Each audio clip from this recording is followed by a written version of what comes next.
warahmatullahi wabarakatuh. Hello everyone.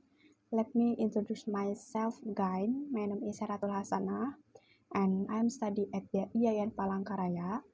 And now in this video I will explain for you about some question from my lecturer about edupreneurship.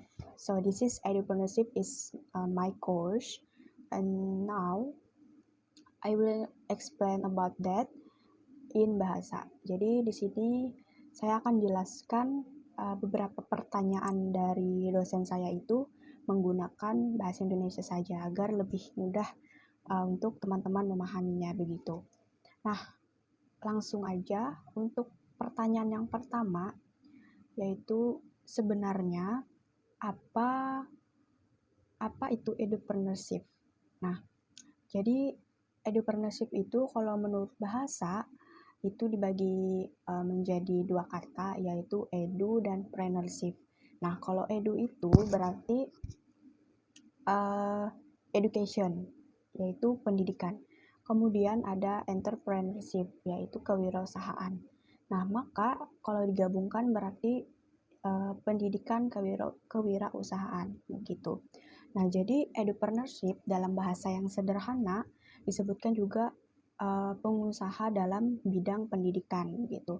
Menurut istilah, pendidikan adalah suatu pembelajaran tentang pengetahuan, sikap, dan keterampilan yang ditransformasikan oleh seseorang kepada orang lain melalui pengajaran, pelatihan, ataupun pengabdian masyarakat. Nah, kemudian untuk entrepreneurship merupakan pendidikan kewirausahaan, usaha untuk mendidik seseorang agar dapat menghasilkan suatu produk, baik itu barang maupun jasa begitu. Pendidikan kewirausahaan ini penting untuk dilakukan karena melalui pendidikan ini kita dapat membentuk kemandirian gitu. Nah, itu untuk pertanyaan yang pertama. Kemudian lanjut ke pertanyaan yang kedua dari dosen saya, yaitu apakah dengan mengetahui dan mempraktekkan edupreneurship mampu menurunkan angka pengangguran? Kenapa? Nah, jadi kalau dari jawaban saya itu bertambahnya pengangguran terdidik di Indonesia disebabkan karena para lulusan perguruan tinggi lebih suka menunggu pekerjaan yang mereka rasakan cocok dengan pendidikan yang mereka lakukan saat ini, atau pendidikan misalnya saya sebagai lulusan nanti SPD, jadi insya Allah nanti kan kedepannya akan menjadi guru, maka mereka hanya menunggu pekerjaan menjadi seorang guru saja gitu tanpa melihat peluang-peluang lainnya begitu. Nah, jadi menunggu pekerjaan yang mereka rasa cocok dengan pendidikan mereka dan menolak untuk bekerja di bidang lain. Nah, itu yang saya maksudkan tadi. Jadi misalnya saya lulusan SPD, maka saya hanya akan menunggu menjadi seorang guru ataupun PNS saja gitu. Saya tidak mau bekerja di bidang lain, misalkan apalagi semacam kewirausahaan itu begitu. Terutama jika gaji yang diberikan di bawah standar yang mereka inginkan. Nah, itu juga merupakan alasan begitu ya, karena kalau misalnya kita rasa gaji kita itu kecil, maka kita pun rasanya akan malas sekali untuk bekerja begitu. Nah, untuk menyikapi kondisi semacam ini, maka edupreneurship itu penting untuk mengurangi pengangguran pada masyarakat umum, terutama lulusan perguruan tinggi begitu. Tujuannya untuk menyiapkan diri sebagai pembisnis yang handal dalam bidang pendidikan, nantinya ditekankan untuk memudahkan proses transformasi suatu pengetahuan dengan cara yang lebih mudah dipahami oleh anak didik seiring era yang terus canggih. Selain itu, edupreneurship juga dapat digunakan sebagai jalan alternatif ketika ketersediaan lapangan pekerjaan sedang sempit begitu. Maka edupreneurship dapat membuka peluang memperluas tempat pekerjaan. Nah, kemudian juga ada pernyataan dari salah satu ahli begitu ya, menyatakan bahwa menumbuhkan jiwa kewirausahaan para mahasiswa perguruan tinggi dipercaya merupakan alternatif untuk mengurangi tingkat pengangguran, karena para sarjana diharapkan mampu merintis wirausahawan muda terdidik yang mampu merintis usahanya sendiri. Karena dunia bisnis masa kini dan masa depan lebih mengandalkan knowledge atau pengetahuan dan intelektual capital, maka agar dapat menjadi daya saing bangsa, pengembangan wirausaha muda perlu diarahkan pada kelompok muda yang terdidik atau intelektual begitu. Nah, oleh karena itu, dalam menjalankan atau mengelola bisnis di bidang pendidikan, diperlukan pendidikan khusus, yaitu kewirausahaan. Pendidikan kewirausahaan menjadi faktor penting dalam menumbuhkan dan mengembangkan keinginan, jiwa dan perilaku berwirausaha di kalangan generasi muda, karena pendidikan merupakan sumber sikap dan niat keseluruhan untuk menjadi wirausahaan sukses di masa depan. Pendidikan kewirausahaan merupakan usaha sadar yang dilakukan individu untuk menambah wawasan tentang kewirausahaan, sehingga dalam mengelola entrepreneurship, seseorang harus dibekali pendidikan kewirausahaan. Nah, itu menurut saya memang entrepreneurship ini dapat menurunkan angka pengangguran begitu, karena dia dapat menciptakan sebuah lapangan pekerjaan untuk orang lain begitu. Di saat masa-masa sekarang ini kan yang lowongan pekerjaan itu sangat sempit begitu. Oke, next question. Oke, lanjut pertanyaan nomor 3, yaitu usaha atau bisnis apa yang sedang Anda jalankan sekarang? Atau jika belum ada, usaha atau bisnis apa yang akan Anda rencanakan? Nah, jadi sebenarnya di sini dulu saya itu pernah mempunyai sebuah usaha begitu bersama orang tua. Nah, awalnya orang tua itu pernah mencoba usaha seperti jualan pulsa kecil-kecilan gitu. Nah, ketika itu saya tertarik juga untuk mengikuti usaha orang tua saya itu, terutama itu usaha dari mama saya sendiri gitu.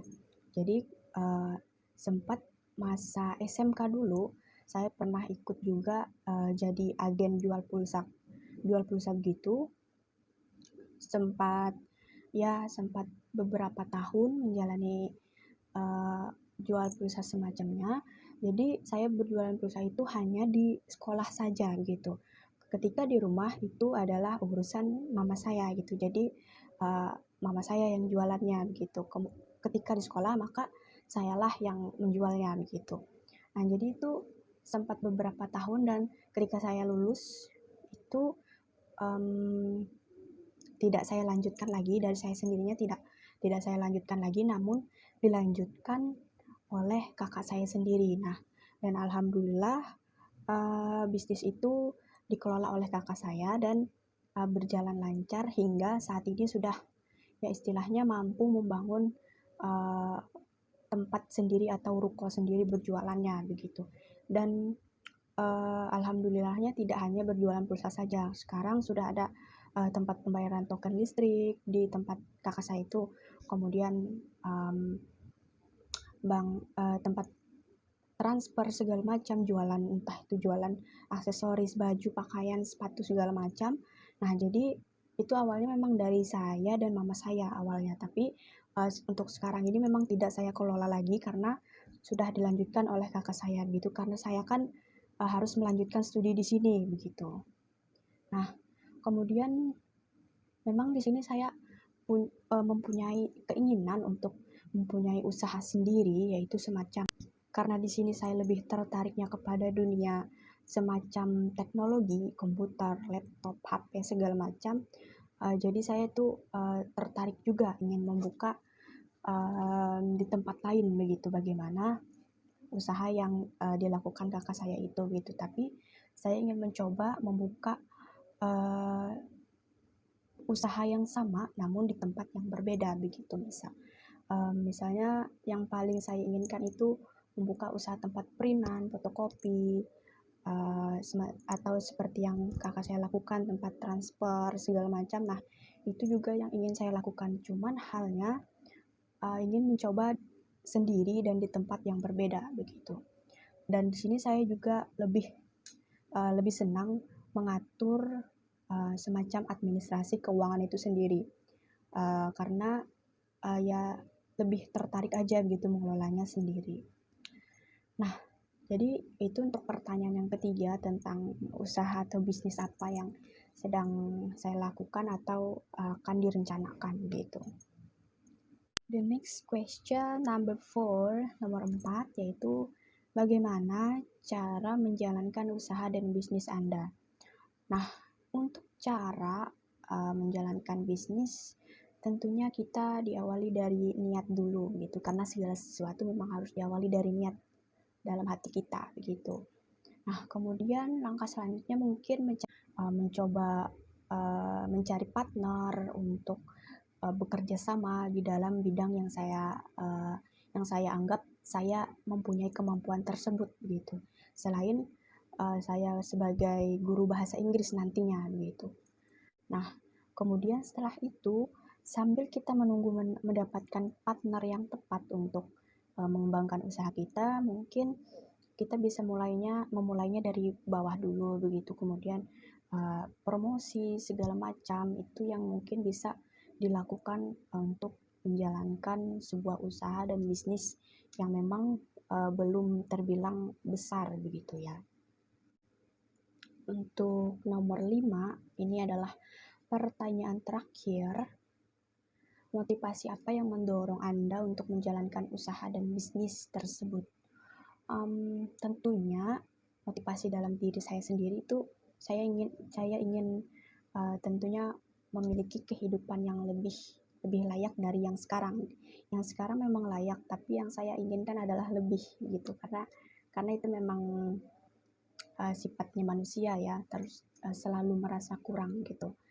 Tapi ya itu menjadi motivasi saya sendiri, menjadi motivasi saya untuk lebih maju, bisa maju dari orang lain gitu ya.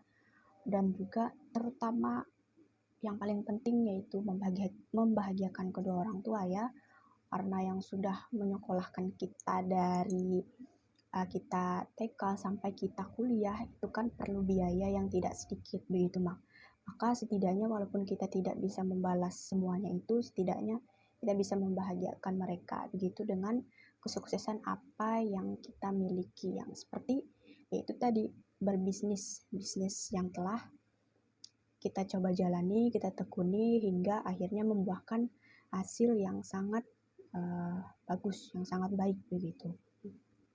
Kemudian tentunya harus kewirausahaan itu harus berhati-hati juga di dalam pengambilan keputusan segala macam, karena itu bisa mengakibatkan kegagalan atau kita salah dalam mengambil sebuah keputusan gitu. Nah, mungkin itu saja dari saya tentang 5 pertanyaan dari dosen saya tentang mata kuliah entrepreneurship. Terima kasih sudah menonton video saya. Jangan lupa di komen, di like.